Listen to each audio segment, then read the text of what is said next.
Aliran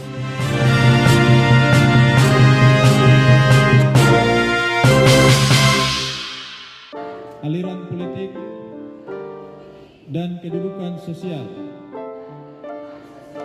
2. Saya akan menghormati setiap hidup insani sepanjang daur kehidupannya.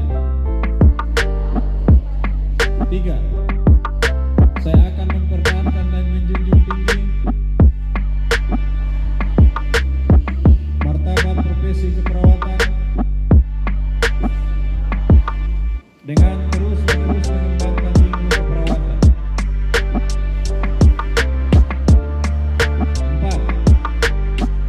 akan merahasiakan segala sesuatu yang saya ketahui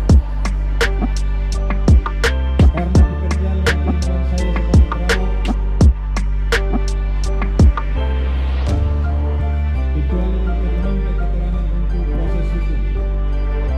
Aliran politik dan kedudukan sosial.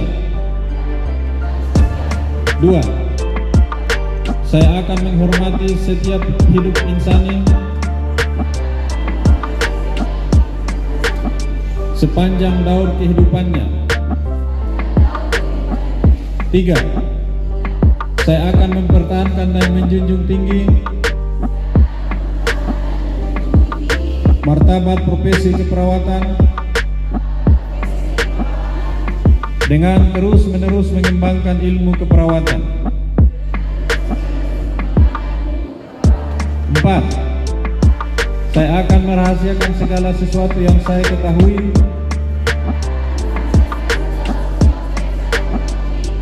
karena pekerjaan dan keilmuan saya sebagai perawat, kecuali jika diminta keterangan untuk proses hukum.